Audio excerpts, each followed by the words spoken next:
یہ بات تاریخی اعتبار سے سمجھ لیجئے کہ اس قتال کے حکم کے لیے تمام مسلمان آمادہ نہیں تھے جتنا کہ انہیں آمادہ ہونا چاہیے.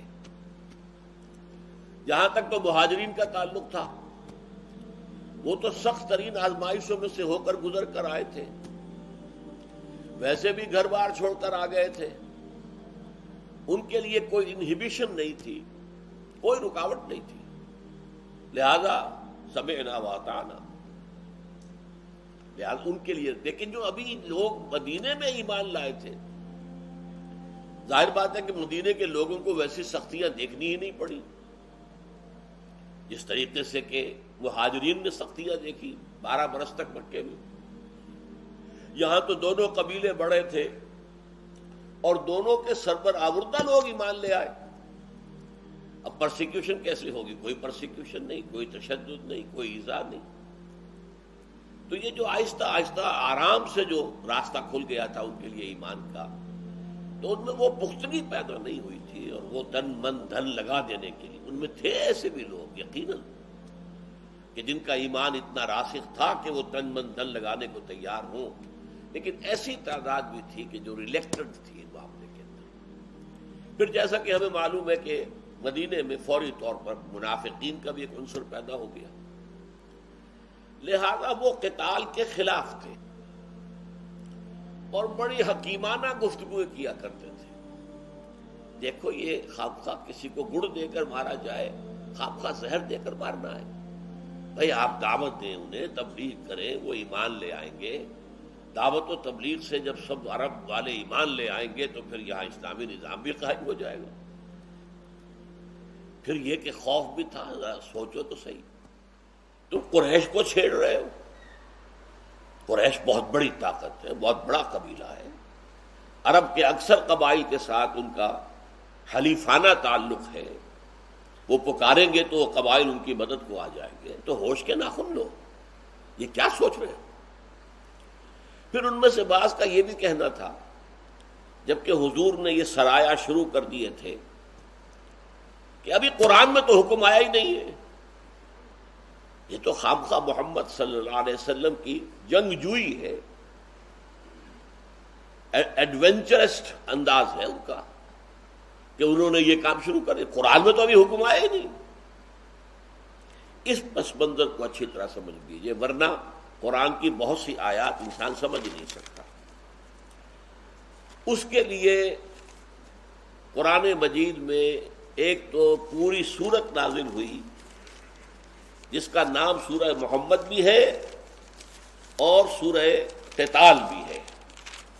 یہ نازل ہوئی ہے سورہ بقرہ ہی کے دوران، لیکن یہ کہ رکھی گئی ہے سورہ محمد 26ویں پارے میں جا کر. تو ترتیب مصحف کچھ اور ہے، یہ ہمیں معلوم ہے، اور ترتیب نزولی کچھ اور ہے. بس یہاں یہ نوٹ کر لیجئے کہ یہ سورہ بقرہ کے ساتھ ہی نازل ہوئی ہے، غزوہ بدر سے قبل نازل ہوئی. اس کی آیت نمبر 20 ہے، وَيَقُولُ الَّذِينَ آمَنُوا لَوْلَا نُزِّلَتْ سُورَةٌ. اور یہ ایمان والے یہ کہہ رہے ہیں، دعوے دار. ظاہر بات ہے کہ منافقین بھی ایمان کے دعوے دار تھے، اور اسی طرح جو ضعفاء تھے وہ تو بہرحال مومن تھے ہی. صرف یہ ہے کہ ان کا ایمان گہرا اور پختہ اور راسخ نہیں تھا، تھے تو ایمان والے. تو وہ یہ جو اب شروع ہو گیا تھا ایک ایڈونچر، گویا کہ اب آپ چھیڑ رہے ہیں قریش کو. آپ نے قریش کی تفصیل سے میں بیان کر چکا ہوں کہ لائف لائن، ان کا کیروان روٹس جو تھے ان کو تھریٹن کر دیا. تو کیا کر رہے ہو؟ ابھی تک اس کی آیت تو کوئی اتنی نہیں ہے. وَيَقُولُ الَّذِينَ آمَنُوا لَوْلَا نُزِّلَتْ سُورَةٌ. وہ کہتے ہیں سورت کیوں نازل نہیں ہوئی؟ ابھی قرآن میں تو کوئی آیت نہیں اتری، قرآن میں کوئی سورت نازل نہیں ہوئی کہ جو قتال کو فرض کرتی ہو یا قتال کی اجازت دیتی ہو. یہ پہلے ہی سے خود بخود گویا کہ یہ محمد صلی اللہ علیہ وسلم کا اپنا فیصلہ ہے، یہ اللہ کی طرف سے حکم نہیں آیا. اس کا جواب دیا گیا ہے، وَيَقُولُ الَّذِينَ آمَنُوا لَوْلَا نُزِّلَتْ سُورَةٌ فَإِذَا أُنزِلَتْ سُورَةٌ مُحْكَمَةٌ. پھر جب ایک سورت مضبوط مربوط نازل کر دی گئی، مراد یہی سورت ہے سورہ محمد. ذکر فیہ القتال، اور اس میں جنگ کا ذکر کر دیا گیا.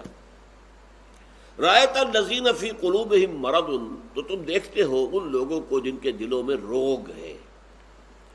یہ لفظ ہمیشہ استعمال ہوتا ہے قرآن مجید میں ایک ایسی کیفیت کو جس میں ضعف ایمان جو ہے وہ نفاق کے قریب تک پہنچ رہا ہو.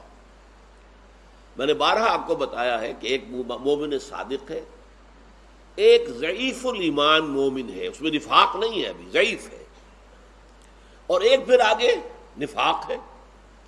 لیکن ایک ان کے درمیان جو نو مینز لینڈ کہہ سکتے ہیں، ایک عالم برزخ ہے کہ ابھی وہ نفاق کے درجے میں تو نہیں پہنچے، لیکن ضعف ایمان ان کا اب نفاق کے قریب تک پہنچ رہا ہے. یہ بیماری ان کی جو ہے اب اس حد تک جا رہی ہے کہ ان کے اندر نفاق پیدا ہو جائے. اس کے لیے آتا فی قلوبہم مرض. سورہ بقرہ کے بھی شروع میں جو دوسرا رکوع ہے، فی قلوبہم مرض فزادہم اللہ مرضا، یہ ہے جن کے دلوں میں روگ ہے، بیماری.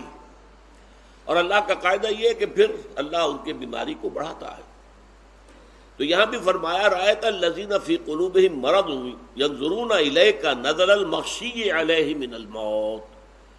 تو اے نبی آپ دیکھیں گے کہ وہ لوگ، وہ جن کے دلوں میں روگ ہے، جن کے دلوں میں بیماری ہے، جب یہ حکم آ گیا اور ان کی وہ حجت ختم ہو گئی کہ ابھی تک قرآن میں تو حکم آیا ہی نہیں، یہ خواب کا جو ہے سلسلہ جو ہے چھیڑ چھاڑ کا شروع کر دیا قریش کے ساتھ، دلیل ختم. تو اب وہ اے نبی آپ کی طرف ایسی نگاہوں سے دیکھتے ہیں جیسے کہ اس شخص کی نگاہ ہوتی ہے جس پر موت کے وقت جو ہے وہ نگاہ پتھرائی ہوئی ہوتی ہے. مغشی علیہ من الموت، جب موت کی غشی سی طاری ہوتی ہے تو آنکھیں جو ہیں وہ پتھرا جاتی ہیں. تو وہ کیفیت ان کی ہو گئی ہے اس خوف کی وجہ سے کہ جان پیاری ہے، دنیا پیاری ہے، مال اولاد پیارے ہیں، اپنے گھر اپنی بلڈنگیں پیاری ہیں، اپنے باغات پیارے ہیں. اب ان سب کا رزق لے کر میدان جنگ میں نکل آنا، یہ تو ایسی ہے جیسے موت کی طرف، کأنہم یساقون الی الموت، یہ دوسری مقام پر آیا ہے کہ ایسی کیفیت ان کی ہے جیسے کہ انہیں موت کی طرف دھکا دے دے کر موت کی طرف لے جایا جا رہا. تو ایک تو یہ ہے کہ فَأَوْلَىٰ لَهُمْ، تو ہلاکت اور بربادی ہے ایسے لوگوں کے لیے.